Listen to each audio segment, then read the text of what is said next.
am on my way to my first frozen embryo transfer. A lot of emotions. I'm very excited, a little terrified, but mostly excited. I'm just happy that everything so far has been different for this transfer than it has been for previous pregnancies. You know, I'm on progesterone and estrogen and all the things that will help me hopefully keep this baby. I'm on heparin, as we just found out that I do have a blood clotting disorder. So now that I have my 6 M babies waiting for me, I'm going to transfer one today. I'm pretty sure it's going to be my day 6 5AA. Can't wait to get a picture.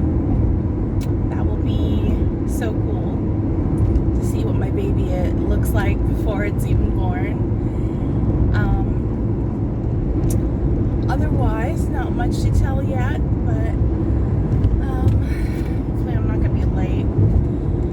I didn't want to be too early because then I'm sitting in the parking lot, just waiting and being nervous. But, late is not good either. But they're always behind at the clinic, so I believe they have a bunch of retrievals before my frozen embryo transfer, so I think that they'll end up being behind anyway, so it shouldn't be a big deal. I'll probably get there right at 11, which I know I'm supposed to be there about 15 minutes early, but if traffic's really good, I'll be there at 10 too, so I'm just so excited that today's finally come. Hi everyone. So it did not quite go as planned. Nothing bad happened, just I get in and my bladder is completely empty. I drank so much water on the way,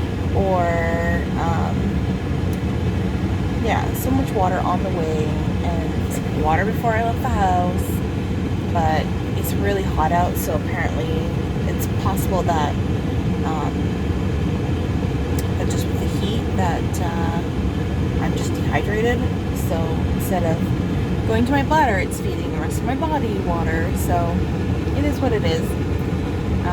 So it's supposed to be 11 o'clock, didn't do the transfer until almost 11:45.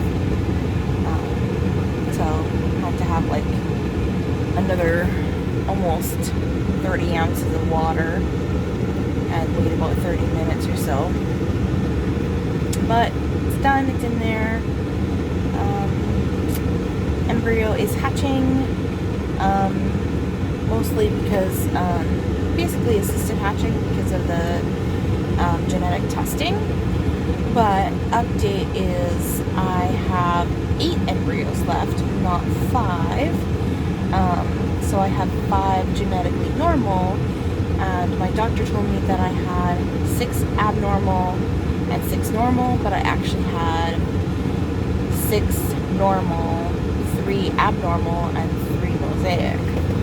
So we're going to keep the mosaic on ice, and if we have to use them because we run out of other ones, then we have them, or if we need them. So that's exciting. So I'm pretty excited to just have some decent news today. I'm excited to have a few days off just to kind of relax and keep the best environment possible for baby to attach and hopefully stay. Hi everyone. So today is 5 days post-transfer. I've been feeling twinges every day, which I'm hoping is a good thing. my breasts are tender, but I know that's mostly from the hormones, because if it was pregnancy, it'd still be a little too early for that. So it's 5 days post 6-day transfer, so I'm kind of like 11 DPO, I guess is what you'd consider it.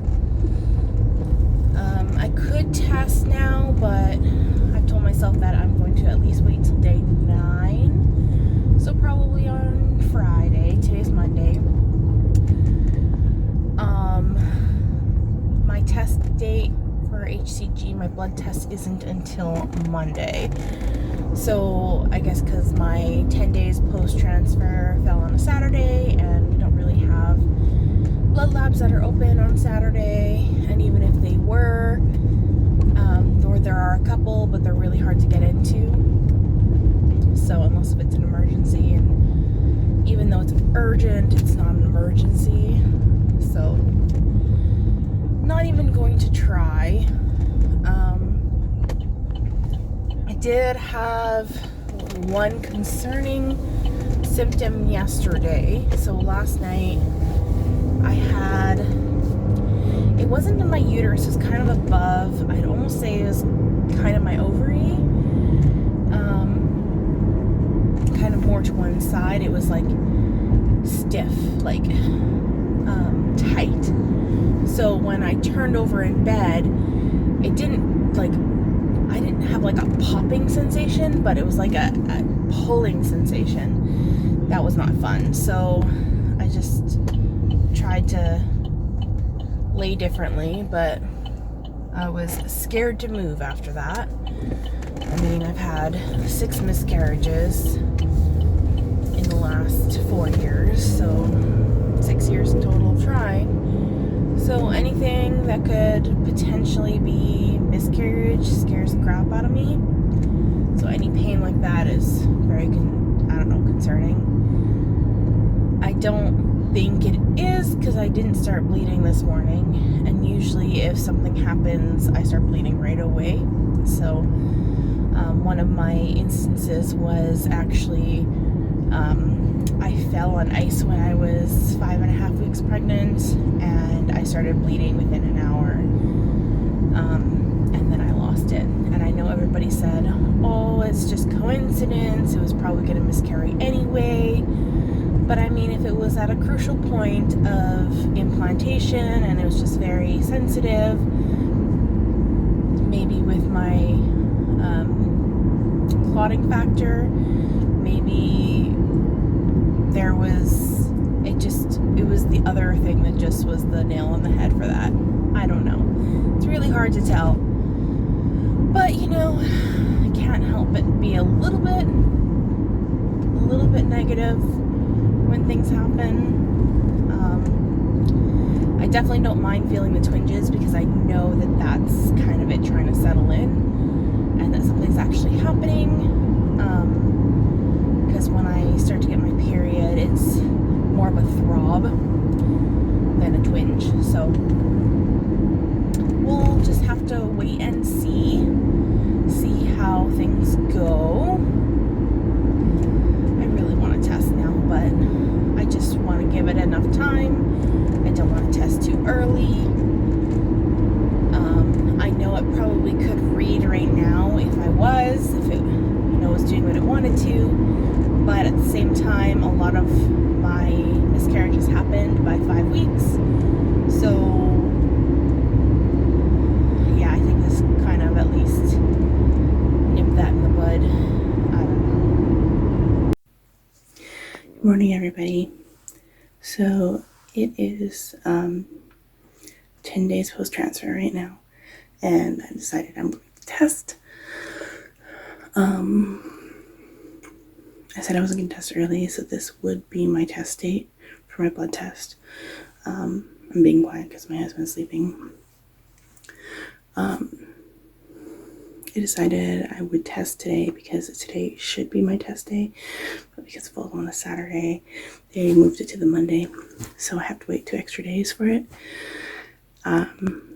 So I'm just going to take a pregnancy test because it should show up now, and I'm not testing early at this point, so let's test.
faint line on them, but I would expect them to be stronger.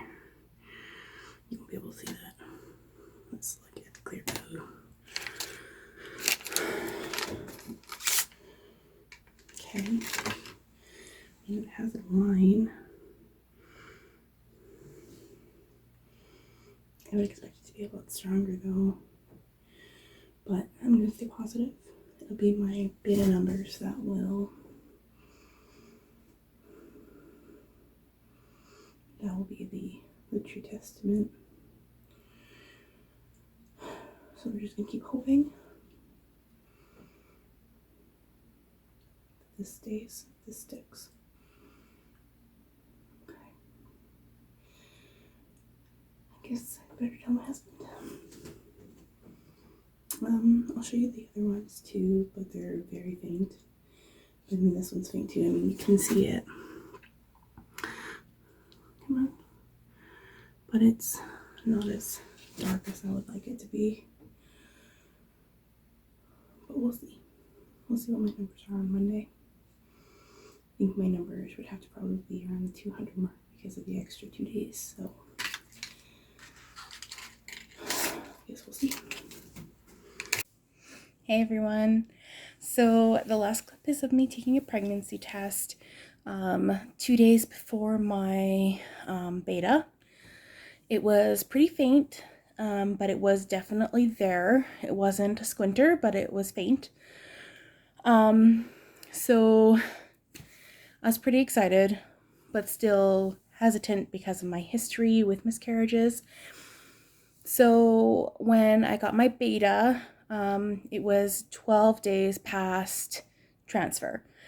My clinic typically does a beta on 11 instead of 12, but because my 11 fell on a Sunday, obviously there's no blood draw places open on a Sunday. So that didn't happen. So I had an extra day. My clinic likes anything over 80 and they consider that pregnant, and my beta came back at 114. So everybody else I had kind of heard from was that they like 80 at 10 days past transfer. So in my mind, I was thinking I should at least be 160 at 12 days past transfer. So even though 114 was positive and still a good number, I was a little scared with that number. So I did ask them to send me for a second beta, which they typically don't do, but because I was worried, they agreed to send me. So I thought about it for a few days before I asked them. Not a few days, but the full day and a half after I got the results. So yeah, it took me I only reached out to them the morning 2 days later to hopefully send me for another one. So that would brought me to the day before a holiday. So they said, okay, well, you can go today, this afternoon, or you can go not tomorrow because it's a holiday. You could go Friday. So I decided to go on I went that afternoon, just because I wanted it to be as close to the 48-hour window as I could so that it could be a true 48-hour draw rather than just doing the math for 96 hours. So I went, got my blood drawn. I had to wait until Friday to get my results. That was fine, not a big deal. As long as it was taken, I was happy with that. So Friday comes around and my number was 336. So it almost tripled. So I'm very happy with that number. Like I said, I was just worried because it was on the low end of 100 on a day further than they'd like to see at an 80. And I thought that, the 20 units or whatever it is over 80 for an extra day just didn't sit right with me. So I felt a lot better. I felt a lot more weight off my shoulder just knowing that the numbers were doing what they were supposed to be. Yeah, so everything's good so far. That was my transfer. So far positive. I'm gonna get this up there as soon as possible just so people know. And then I go in about a week and a half for my ultrasound to make sure that it is where it's supposed to be and that it's growing on track. I think it's only you graduate at 8 weeks, but I'll be 8 weeks like 2 days after. So I think after that ultrasound, I will graduate from the clinic. So we'll see how things are going. I have only made it to ultrasound once and it did not go well. So I'm still just being cautious because, yes, my numbers are rising like they should. And I am pregnant. Everything seems to be going well. I'm having symptoms daily, so I feel like everything's doing what it should. Like previous pregnancies, I'd have symptoms and then I wouldn't have symptoms for a few days and then I'll have a little bit of a symptom. This is symptoms every day. So yeah, I guess we'll see. I do have hope, but like I said, I'm being cautious. I don't want to get excited until I see it on screen with a heartbeat. Just to kind of guard my heart a little. But yeah, once I get that, then I will update you guys. It'll be a few weeks yet, probably before I update that. I probably won't update until until I'm officially 8 weeks. And then I'll share the ultrasound and everything with you. But yeah, so far so good. I can't believe that we got a positive on first transfer on IVF. They said it's a 70% chance of implantation because we have normal embryos that we transferred, a normal embryo that we transferred. But that doesn't mean that it's going to make it to birth. So, but I have hope and I am praying every day that, that it will be our little miracle baby and everything will be okay. All right. Thanks.